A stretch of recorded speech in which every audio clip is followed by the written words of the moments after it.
আজ তোমাদের সঙ্গে একটা গুরুত্বপূর্ণ বিষয় নিয়ে আলোচনা করতে চাই।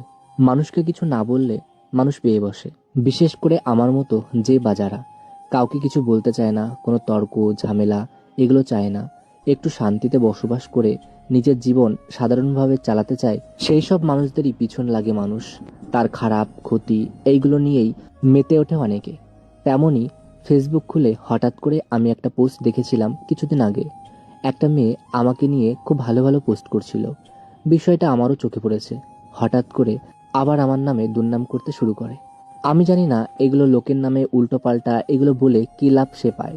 তবে আমি যতদিন পর্যন্ত কোনো পরিচিতি পাচ্ছিলাম না, তখন কেউ ভালো খারাপ কোনো কিছুই বলতে আসেনি। আর এখন ভালো বলছে ঠিক আছে, তবে উল্টোপাল্টা না জেনে শুনে এগুলো কেন পোস্ট করছে এগুলো আমি বুঝতে পারি না।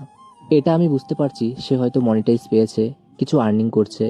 নিজের মুখ দেখিয়ে কোনো আর্নিং সে পাচ্ছে না, তাই যে বা যারা একটু পরিচিতি পেয়েছে বা একটু ভাইরাল হয়েছে বলা যেতে পারে, তাদের নামে পরনিন্দা পরচর্চা করে নিজের পেট চালাচ্ছে।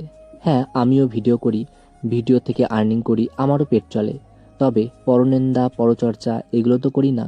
যা করেছি বা করছি সেগুলো আমার জীবনের অংশ, অন্যের ফটো বা ভিডিও নয়। সেহেতু যদি ভেবে থাকো অন্যের ফটো ভিডিও বা পরিচিত মানুষদের দুর্নাম করে এগিয়ে যাবে, আর যাদের নামে নিন্দা করছো তারা মুখ বুজে সহ্য করে নেবে, সেগুলো কিন্তু নয়। কারণ দেওয়ালে পিঠ ঠেকে গেলে পাথরও কথা বলে, আর সেখানে তো আমি মানুষ।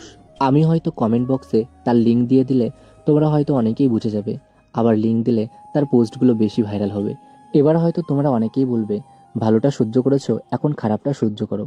আচ্ছা, যে খারাপ কথা আমাকে বলছে সে কি কোনো প্রমাণ দিতে পারবে যে সে কথাগুলো বলছে সেই কথাগুলো বাস্তবতার সঙ্গে কতটা মিল আছে? হয়তো সে সেখান থেকে কিছু পরিমাণ আর্নিং করছে, আর সে উল্টোপাল্টা বলছে, সেগুলো বলবে, তার পেট চালানোর আমার কি দায়? এগুলো করে আর কতদিন? যাই হোক, আমি শেষে বলতে চাই, আমাকে নিয়ে কোনো উল্টোপাল্টা বা খারাপ সমালোচনা করলে বা যে ব্যক্তিগত বিষয় নিয়ে আমি কখনো আলোচনা করি সেই বিষয়ে না জেনে শুনে কিছু উল্টোপাল্টা বললে আমি কিন্তু চুপ করে থাকবো না। তাই তোমরা এটাকে ওয়ার্নিং অথবা ভালোভাবে বুঝিয়েছি এটাও ধরে নিতে পারো। যা খুশি ধরো, তাতে আমার কিছু যায়ও না আসেও না। নিজের ব্যক্তিগত সত্তা অনুযায়ী যদি কিছু বলতে চাও বলতে পারো। শুধু শুধু পরিচিতি বা ভাইরাল যারা আছে তাদের নিয়ে পরচর্চা পরনিন্দা করবে, কেউ কিন্তু চুপ করে থাকবে না। যাই হোক, আশা করি যাদের বা যাকে বলেছি সেই পোস্টটা দেখবে এবং সে বুঝতে পারবে।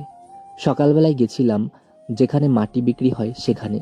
এখন মাটির দাম অনেক বেশি, তবে পোতায় যদি মাটি না দিই তাহলে পরবর্তী কাজ শুরু করতে পারছি না। সেহেতু মাটির দাম যত বেশি থাকুক না কেন আমাকে মাটি নামাতেই হবে। যাই হোক, সেখান থেকে খোঁজখবর নিয়ে এসে তারপর আমি রান্নাবান্না শেষ করেছিলাম। আজকে সজনের ডাঁটা দিয়ে আলুর তরকারি করেছি। সত্যি হালকা খাবারের মধ্যে বেশ ভালো হয়েছে।